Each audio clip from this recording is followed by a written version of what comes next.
Salut, je suis Christian Papillon, ancien compétiteur, maintenant directeur sportif du Red Bull Crash Test. Je parcours la planète pour tous les événements, pour faire les dessins des pistes, les essayer évidemment.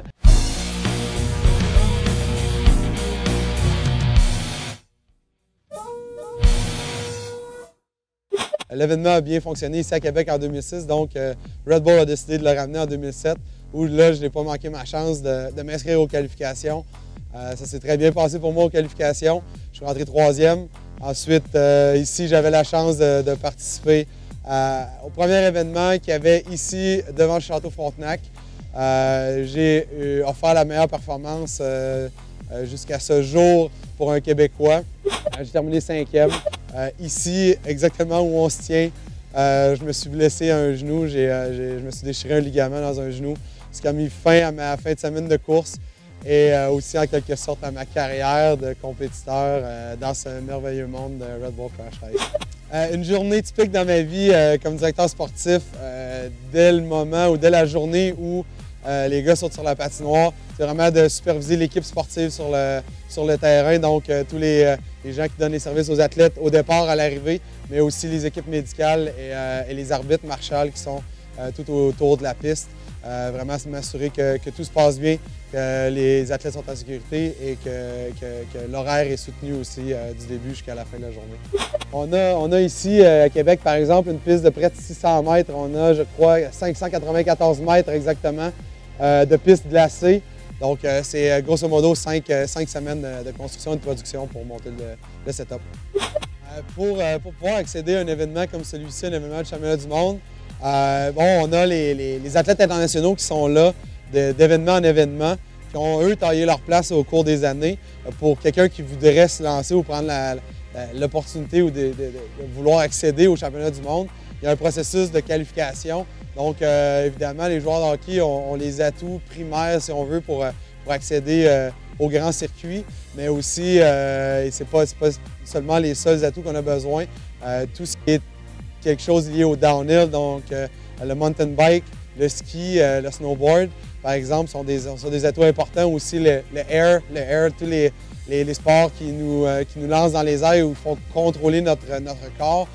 Donc encore là, snowboard, ski, mountain bike, BMX, le skateboard ou les trucs du genre sont tous des atouts importants pour les athlètes pour bien performer dans un circuit comme ça. Vraiment, ce qui est trippant dans tout ça, c'est la première chose, c'est d'être impliqué ou incrusté dans ce sport-là. Même, je dirais que c'est, en quelque sorte, c'est moi qui modèle le sport. C'est une opportunité incroyable de pouvoir développer directement à la source un sport comme ça. C'est ce qui me fait travailler autant, c'est ce qui me passionne à travers tout ça. Évidemment, je les dessine, je les supervise, j'amène des fois des touches spéciales à la dernière minute. Donc oui, évidemment, j'essaie toutes les pistes. C'est un peu le cadeau que je me fais, mais en même temps, pour des raisons professionnelles, c'est important de le faire aussi pour que j'ai le feeling des distances, des angles, de ce qui est possible de faire aussi plus loin, parce que j'ai toujours l'idée du prochain obstacle que je vais amener dans une piste. Donc, je veux essayer chacune des pistes pour pouvoir voir ce qui est possible de faire et la limite où je peux amener la prochaine piste pour les athlètes. Le sport, comme plusieurs sports, évidemment, il faut être bien entraîné pour ça. Mais je dirais qu'ici, c'est une game mentale, psychologique incroyable. Je dirais même jusqu'à 80 %. C'est une grosse game psychologique. Le plus faible ne peut pas s'en sortir, malheureusement, dans un circuit comme ça. Les pistes sont toujours conçues avec des endroits un peu tricky, pour justement faire casser la tête des compétiteurs. C'est un défi que je me lance aussi, de ne pas leur rendre la vie trop facile. Ils aiment les pistes parce que c'est un défi, mais j'aime les voir avoir du trouble. Donc le vendredi est vraiment la journée la plus exigeante pour les compétiteurs, surtout ceux internationaux qui vont se lever très tôt le matin et qui vont être très tard encore sur la piste.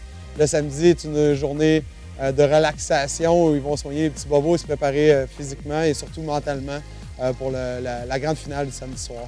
J'aurais pu chérir ce rêve-là à jamais. Maintenant, je fais partie de l'organisation et c'est pour moi une opportunité incroyable de faire partie de cette organisation-là. Comme trip de gars, c'est quelque chose, ouais, c'est dur à comparer, c'est dur je fais plein de trucs avec mes chums. On va voir des games de foot, games de hockey une fin de semaine, quelque part aux US, en auto, en avion, peu importe.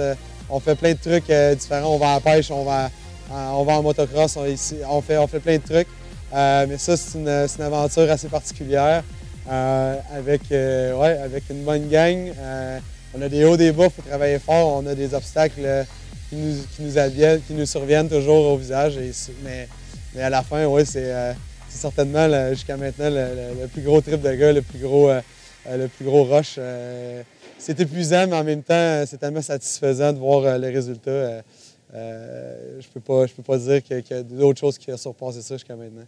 Mais c'est vraiment la passion qui m'a amené et qui l'a amené à faire des trucs du genre.